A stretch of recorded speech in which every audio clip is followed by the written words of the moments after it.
Sebagai seorang wanita, aku tidak pernah menyangka akan melakukannya dengan keponakanku sendiri. Ini semua akibat dari suamiku yang bekerja jauh di luar kota.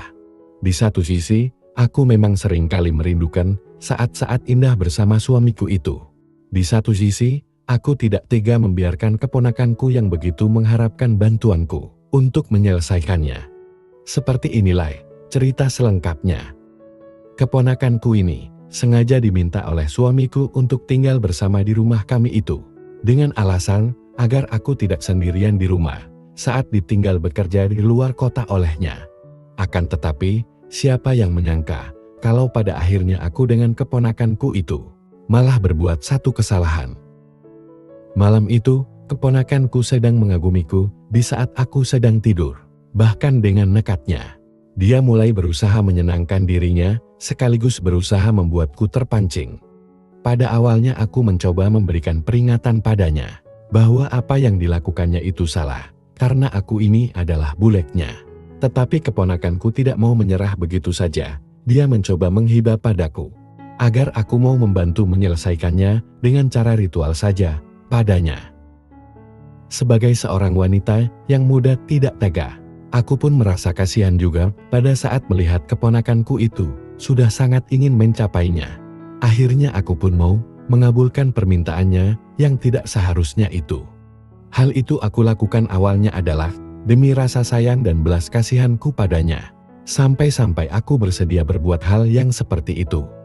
Akan tetapi, setelah semua itu mulai aku kerjakan, lama-kelamaan perasaanku pun menjadi kacau balau antara perasaan malu, risih, dan juga pada kenyataannya dengan membantu keponakanku itu, keinginanku pun secara perlahan tapi pasti semakin meningkat saja. Apalagi aku ini sebagai seorang wanita yang normal, yang lagi merasakan kehampaan setelah ditinggal suami tugas di luar kota sekian lamanya. Sedangkan saat ini, keponakanku rupa-rupanya tahu akan perasaan hatiku yang sedang gundah, karena terbawa suasana yang begitu romantis saat itu. Setelah aku berhasil membantunya, hingga keponakanku itu mencapai puncaknya. Dengan sebuah ritual tanpa penyatuan denganku itu, dia meminta kesediaanku bahwa dia ingin gantian membantuku mencapai puncak melalui bantuan ritualnya. Tentu saja aku menolaknya, karena aku merasa kalau hal ini sudah terlalu jauh. Haruskah aku mau? Akan tetapi aku kalah, karena sewaktu aku tadi meritualnya, dia dengan berbagai alasan telah berhasil membuka penutup hidangan khusus itu. Sampai-sampai hanya tinggal kedua aksesorisku itu saja. Akhirnya aku pun dengan malu-malu kucing menyingkirkan kedua aksesoris khusus itu. Selanjutnya, keponakanku melakukan sebuah ritual itu untukku. Sampai akhirnya aku pun mencapai puncak juga di malam itu. Dikala aku masih berusaha mengatur nafasku dengan pandangan tidak percaya, aku menatap keadaanku pada saat itu dengan sejuta keindahannya tengah berada di samping keponakanku, yang juga dengan sejuta keindahannya itu. Aku raih dia, ingin sebenarnya saat itu aku menangis, tapi aku mencoba bertahan. Aku cuma terisak-isak. Akan tetapi, tiba-tiba aku kembali merasakan kalau keponakanku itu sudah berusaha untuk memulainya kembali. Belum sempat aku berkata-kata, dia tahu-tahu sudah semakin jauh melangkah.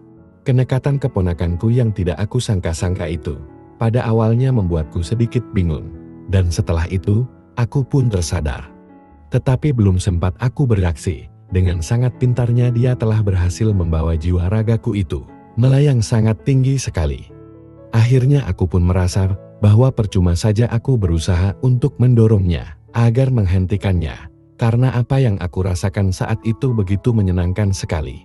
Meskipun aku sadar kalau itu aku dengan keponakanku sendiri. Rasanya jantungku bergemuruh akibat menerimanya dari keponakanku sendiri itu.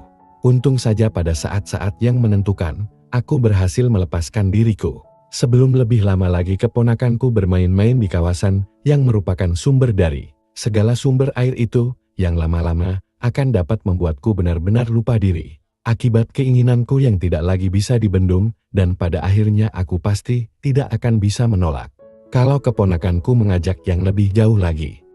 Selanjutnya aku segera berlari keluar dari kamar itu dan mengunci diriku di kamar satunya. Setelah kejadian malam itu, kita berdua sama-sama tidak pernah mempermasalahkannya. Dan keponakanku pun tidak menunjukkan tanda-tanda kalau dia mau mengulanginya lagi. Sehingga aku pun merasa agak lega dan mulai berlaku seperti biasa lagi padanya.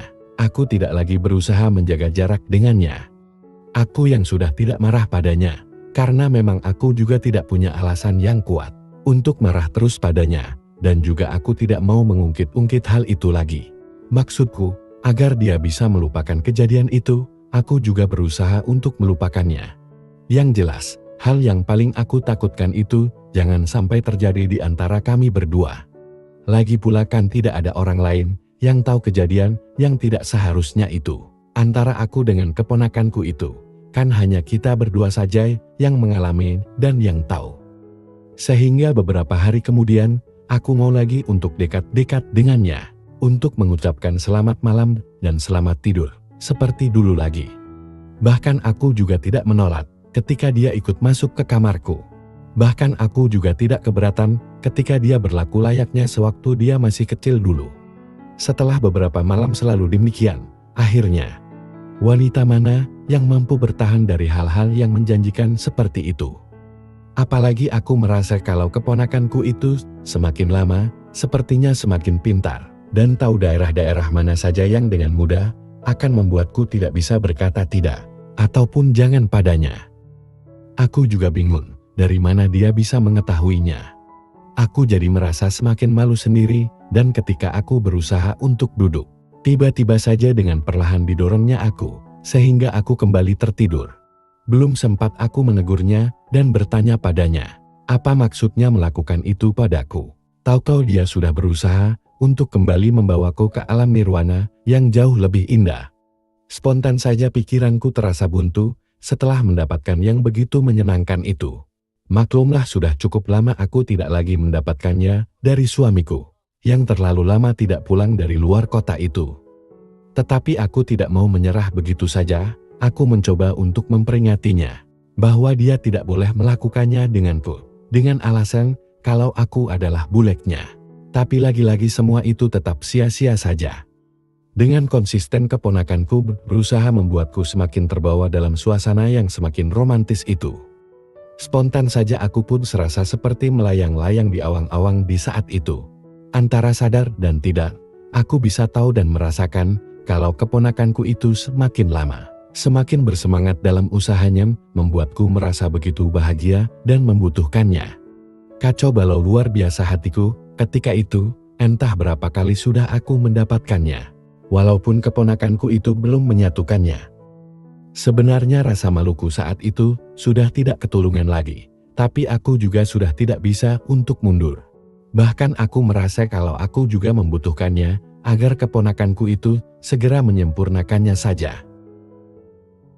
Kini tinggal pergolakan batinku yang sedang berkecamuk di dalam hatiku, antara sebagai seorang bulet dan sebagai wanita yang normalisasi, antara memegang teguh kesetiaan ataukah membiarkan perbuatan yang salah itu terus berlanjut.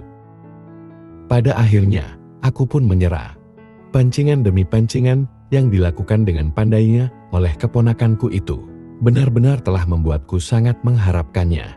Akhirnya, hal yang tidak seharusnya itu pun terjadilah. Keponakanku mengangkat wija hanya dari kawasan yang ada di bawah sana itu, dan dengan perlahan bergerak menyamakan oposisinya sejajar denganku, dan berusaha untuk mengatur oposisinya yang pas. Boleh ya, tanya keponakanku dengan pandangan yang penuh harap. Aku yang saat itu juga begitu mengharapkannya pun, hanya mengangguk dan tersenyum dengan manis. Sebagai seorang perempuan yang sudah sangat berpengalaman, tentu saja aku tahu betul apa yang akan dilakukan keponakanku itu. Dengan perlahan aku pun berusaha untuk memberikan jalan baginya, agar tidak sedikit pun mengalami kegagalan dan kesulitan yang berarti. Dan ternyata benar saja, dengan sedikit agak kesusahan, akhirnya berhasil juga dia menyempurnakannya. Dan seketika itu pula, jiwa dan raga kami berdua melayang jauh tinggi. Apa dayaku Tuhan? Dengan keadaan yang seperti ini, tidak bisa lagi aku menolaknya. Karena aku juga sangat membutuhkannya, apalagi setelah suamiku itu yang tidak pulang-pulang. Entah sudah berapa lama, Aku sudah tidak ingat jam berapa dan sudah berapa jam sebenarnya. Aku dan keponakanku itu saling bantu agar bisa sampai di puncak itu dengan sempurna. Aku benar-benar lupa daratan dengan semua pengalaman yang aku punya. Aku pun akhirnya menyambut pemberian keponakanku itu dengan penuh kasih sayang dan penuh semangat. Ya Tuhan, apa yang saat ini terjadi sebenarnya sangat salah. Tapi kenapa ya? Kenapa aku merasa begitu senang dan bahagia sekali? Belum pernah ketika dengan suamiku aku sebahagia seperti yang aku alami saat ini. Terutama menjelang dan saat terjadinya aku dan keponakanku itu mencapai puncaknya bersamaan. Dan entah berapa kali dalam semalaman itu, aku sudah tidak mungkin untuk menghitungnya lagi. Karena kami berdua baru menyudahinya ketika sudah menjelang pagi. Menjelang fajar itu, barulah aku dan keponakanku benar-benar sama-sama merasakan suatu kebahagiaan yang luar biasa. Dan akhirnya kami berdua pun terlelap sampai keesokan harinya. Untungnya keesokan harinya itu adalah hari Minggu. Keesokan harinya hingga malam berikutnya dan juga hari-hari selanjutnya, aku mengurung diri terus di dalam kamarku. Aku hanya bisa meratapi dan menangisi apa yang telah aku lakukan dengan keponakanku itu sepanjang hari dan sepanjang waktu hingga habis rasanya air mataku. Hatiku benar-benar terguncang atas kejadian itu. Hatiku benar-benar berantakan ketika menyadari bahwa apa yang aku alami itu bukan hanya terjadi dalam mimpiku atau hanya sekedar mimpi buruk, bukan. Tapi semua itu sungguh-sungguh aku alami senyata-nyatanya. Seharian itu aku tidak makan, aku hanya minum air putih saja, dan keponakanku itu tidak peduli. Dia entah kemana, sebab tidak aku dengar ada gerakan apa-apa di luar kamarku itu. Rupanya dia pergi, karena merasa menyesal juga dengan kenyataan itu. Ya Tuhan, ampunilah hamba-Mu yang telah berbuat kesalahan ini. Dengan berjalannya hari demi hari, rasa takut yang teramat sangat tiba-tiba datang menghantuiku. Bagaimana kalau benih itu nantinya tumbuh subur? Apalagi setelah aku teringat bahwa malam itu adalah malam subur-suburnya. Tidak heran kalau malam itu keinginanku jadi berlipat-lipat. Sempat timbul niatku untuk mengambil jalan pintas. Aku ingin menyudahi hidupku, karena aku merasa tidak akan kuat menanggung malu dan dosa yang sedahsyat ini. Apalagi bila nanti, apa yang aku takuti sekarang ini menjadi kenyataan.